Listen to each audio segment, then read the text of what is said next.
Good morning, everyone. Today is November 1st, 2021, and the holidays are quickly approaching. My name is Shana Horton. I am the TABC's rules attorney, and we are here today for a public hearing on proposed changes to Chapter 33 and Chapter 41 of the Commission's rules. As always, I am going to conduct this meeting in two parts. The first part is an informal period, just to sort of like our stakeholder meetings, to just have a back and forth. If you have questions or comments about the proposed rules that are not formal in nature. And then in the second part, I'll close the first and open the second, and the second half will be formal public comments. During that period, you may make oral comments. For the record, I will not respond to them. Instead, I will respond to them later in writing. In the response to comments that's part of the preamble for the adoption of the rule packages. I would also like to add, if you've made comments before on these rules during the stakeholder period, and those concerns have not been addressed at this point, please let me know if you would like for your prior comments to be considered formal public comments. Or if you want to resend them, and that way I know that you would like for those to be responded to in the response to comments. With that, we'll go ahead and get started with item one. Both the repeal of almost all of Chapter 41 and the readoption of almost all of Chapter 41, along with a new rule for tamper-proof containers. Let's just go ahead and open up the floor to any questions or comments you have for the informal comment period. See if I can answer any questions or concerns. And you're welcome to use the chat function, or if you would like to just speak, just unmute yourself, say your name and who you represent, and then go ahead.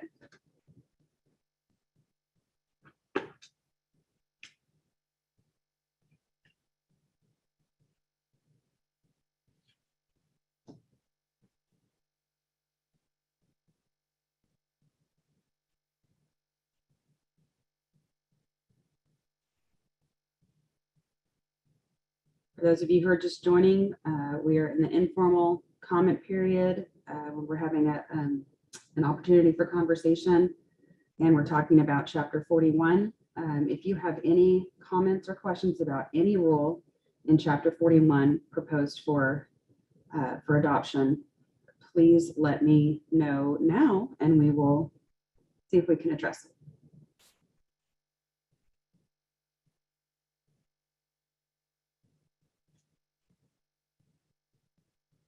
Okay, I'm not seeing any messages in the chat, and I'm not seeing any.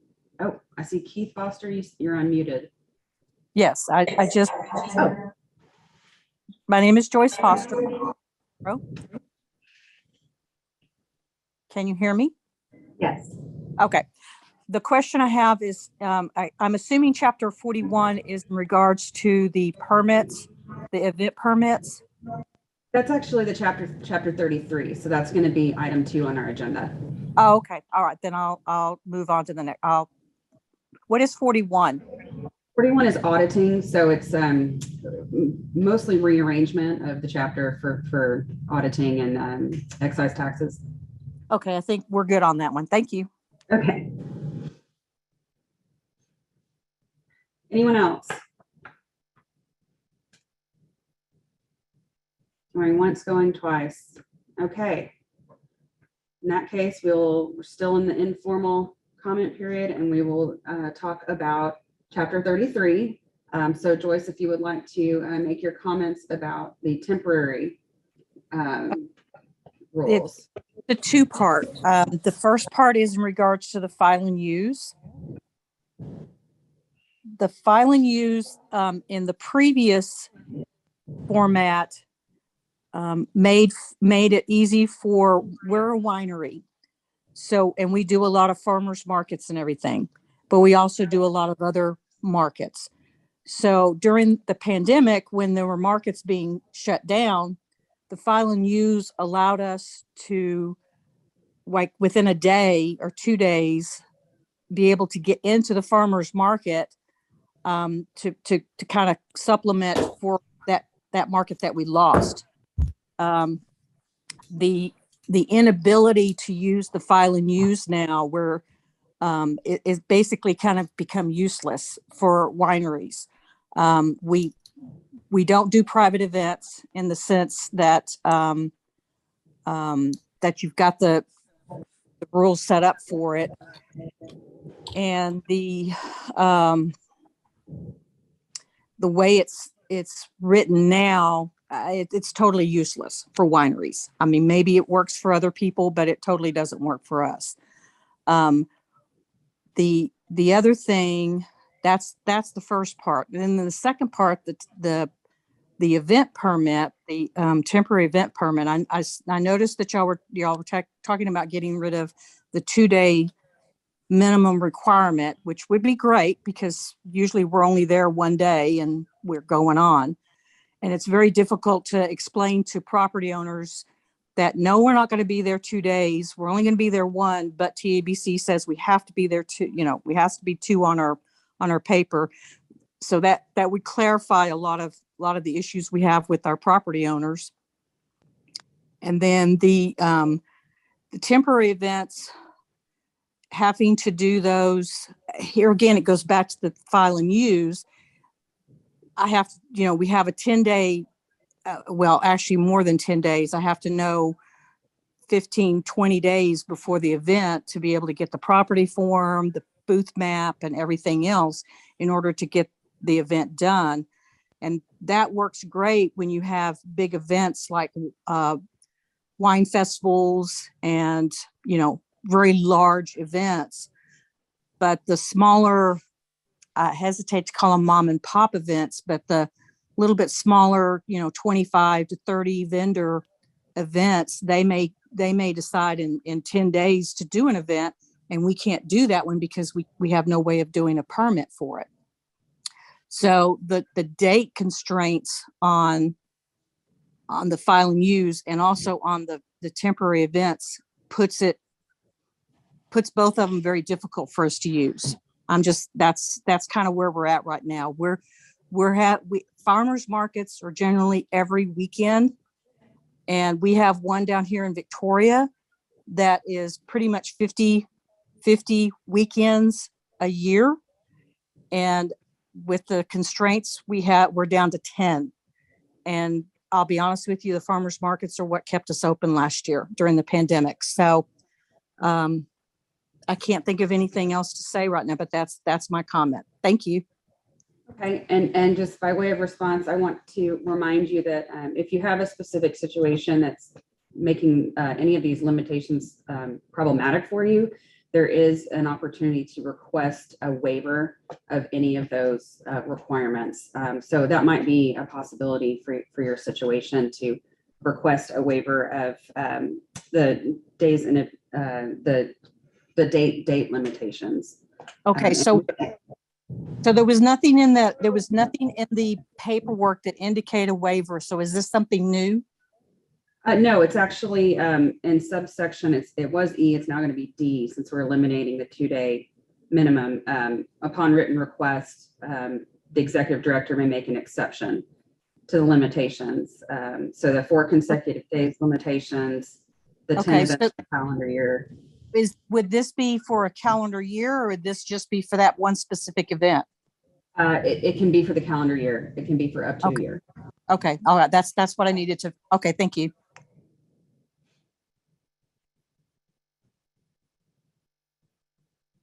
Does anyone else have informal?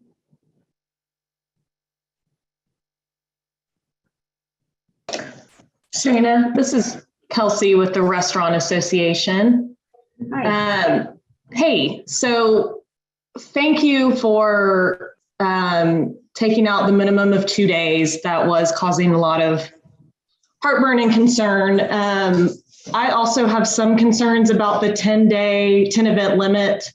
I'm going to kind of poll my members and get a better feel and maybe some examples of where that might be problematic. And we'll follow up with y'all, but just kind of wanted to echo that I think that might be a concern where you have really popular events that happen, once a week or once a day. So just kind of, I'll get more input on that, but just kind of want to raise that I do think there might still be a concern there. Even with the, limiting it to someone who owns or leases the location? That's where I need to get more feedback from my members. I'm concerned that I think the lease part might trigger some examples that we're not necessarily trying to capture. So that's where I need to get a little more feedback. Right. And I know there's always going to be some situations that don't fit, which is why we have that exception. And we've actually already gotten a couple of really good requests for exception. One was, ships that are docking at the same, they all dock at the same address, but they're different ships.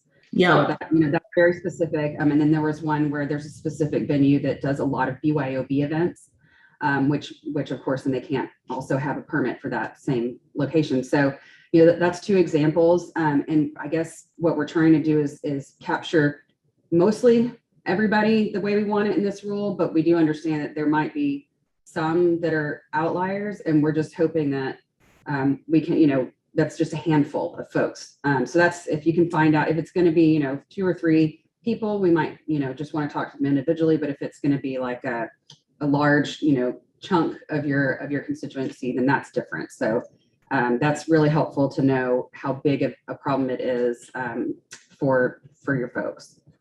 Perfect. I'll get more feedback, and thank y'all for just taking another look at this rule and being thoughtful about it. I appreciate that. We have a question from Autumn Lovelace. It says, where can we access a current set of these rules? So if you go on our website, our public website, and the easiest way I think to get to it is to scroll all the way to the bottom and look at the meetings section. Make sure I'm saying this right. So scroll all the way to the bottom of the page, and you'll see on the left under About Us agency meetings. If you click on that, scroll down to public hearings, halfway down the page, a little more than halfway down the page, and you'll see proposed rules and meeting information.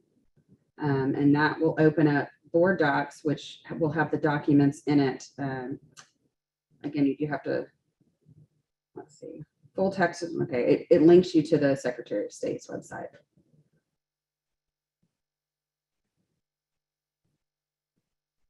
Okay, so that's where you can see them. It is on the Secretary of State's website as well. It's 46 Texas Register, page 6626 is where these start. So Secretary of State, Texas Register, you can find it there as well. I'm not sure what is HUDES. I don't know how to pronounce that. That's okay. Huge. Yep. Marshall, that's me. Okay.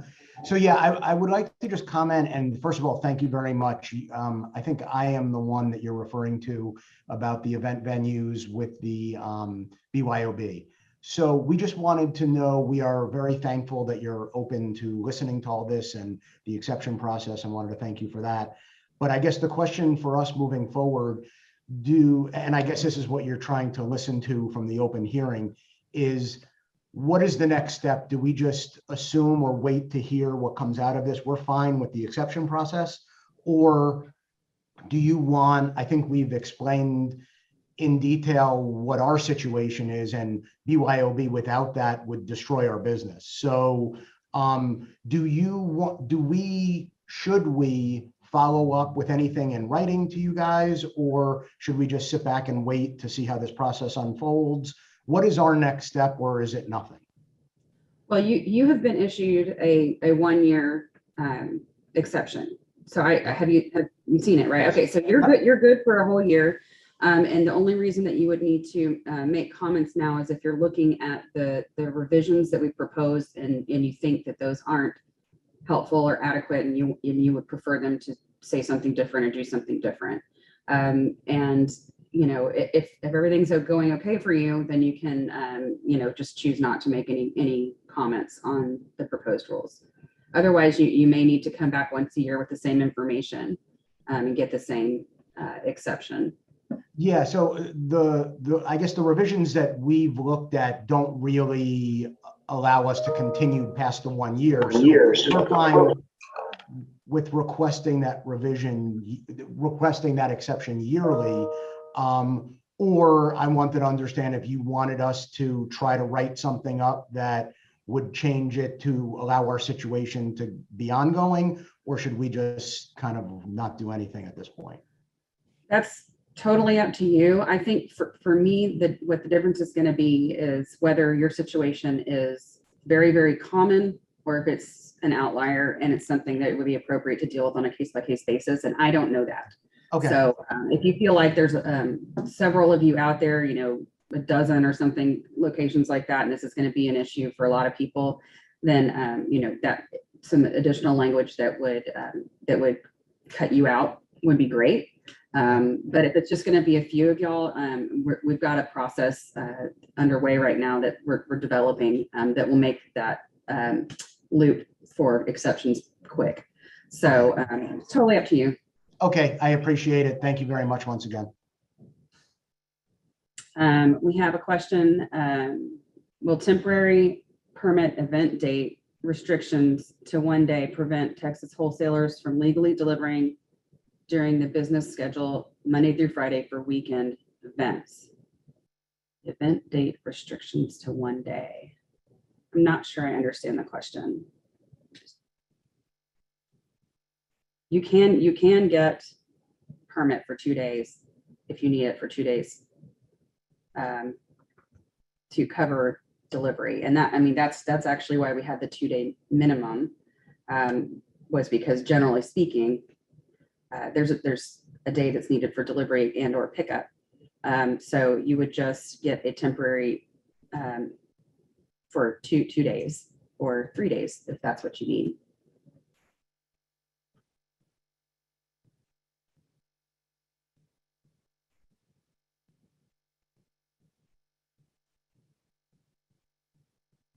Are there any other informal comments?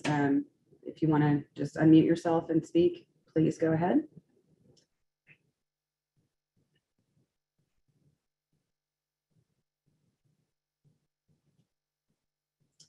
If you think of anything later, please feel free to, as always, call or email me. We still have a little bit of time to make some changes.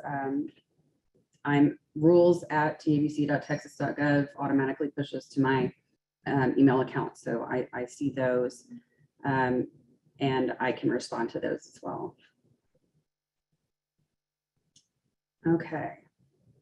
Before I move on to the formal comment period, just in case there's some new folks on, does anyone have any informal comments or questions about any of the rules in Chapter 41 or Chapter 33? And again, feel free to use the chat function or simply unmute yourself and identify yourself, who you represent, and make your comment or ask your question.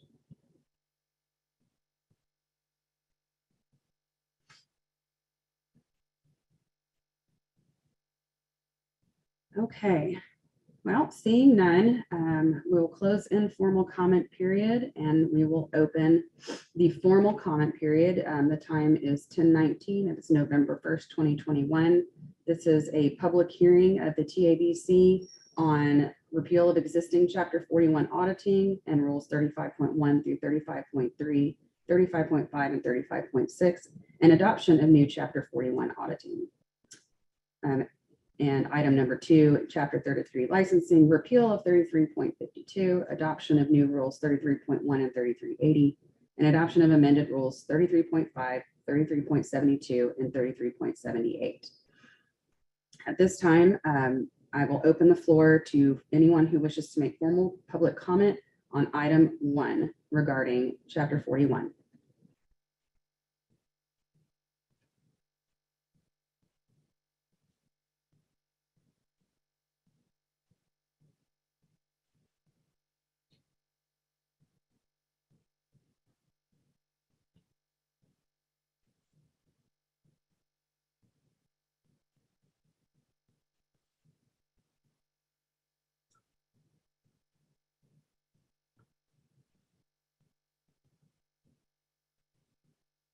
Formal comments on chapter 41. These comments will not be addressed right now, but would be addressed in the response to comments in the preamble to the rule adoption.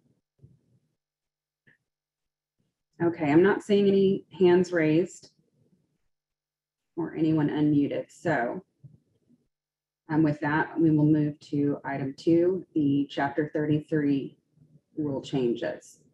If you have a formal public comment you wish to make, please unmute yourself, say your name and who you represent, and make your comment.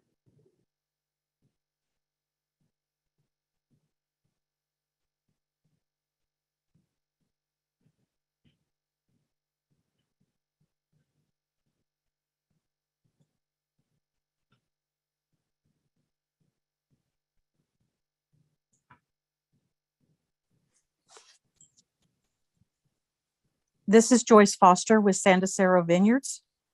Go ahead. Okay. In regards to file and use events, I would think that that needs to be changed back to more open for, I think what it was originally used for. And the temporary events for the, it just allows for wineries and other entities to get a permit for an event that's fairly quickly done. This is Keith Foster, General Manager with Sandacero. I think one of the things we're seeing within our wine trail and other wine trails we've talked to is the limitation of the 10 events per year is going to be problematic. It is seriously affecting our ability to generate income with our wineries. The smaller wineries depend on farmers markets and other things that occur on a weekly basis. We often go to 40 plus events a year at a single location. This is a significant portion of our income. And by limiting us to 10 or requiring us to go in and get a waiver, you are really pulling money out of our pockets. The waiver process is fine, but it's something we have to do on a year in and year out basis. And if that's the case and the question exists, why does this rule even exist to begin with? It's not just us that do this. There are numerous wineries that are in the smaller category. Obviously, a very, very large winery doesn't do a whole lot of farmers markets, but the smaller wineries do. And I'd really like you guys to reconsider your current changes you've made to this rule. Thank you.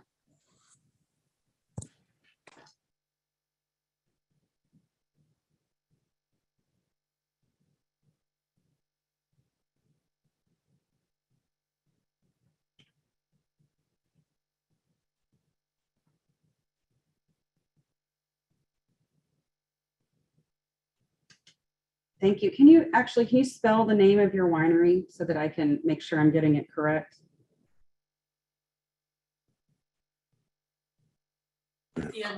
Okay.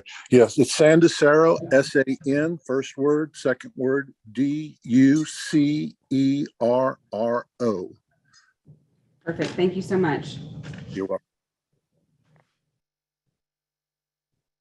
Does anyone else wish to make oral formal public comment regarding item 2, chapter 33 proposed rules?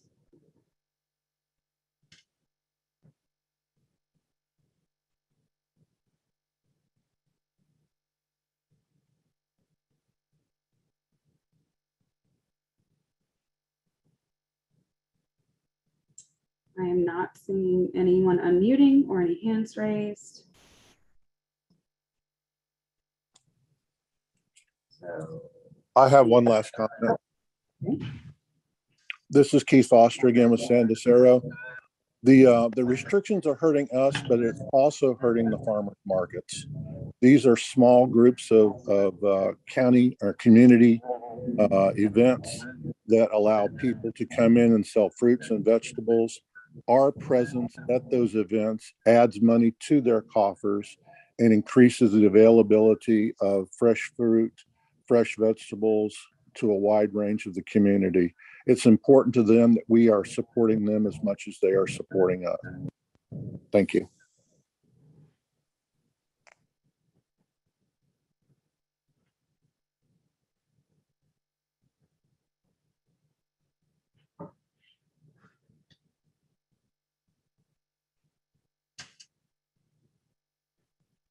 Thank you, Mr. Foster. Anyone else before we close the public hearing on Chapter 41 auditing, Chapter 33 licensing?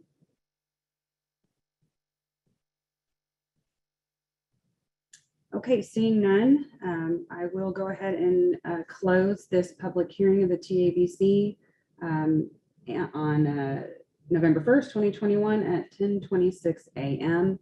Again, if you have previously submitted comments, for example, during the stakeholder period or sent me an email, and you wish for those comments to be considered formal public comments to which I would need to respond in the response to comments, please let me know that or resubmit them with that note to rules@tabc.texas.gov.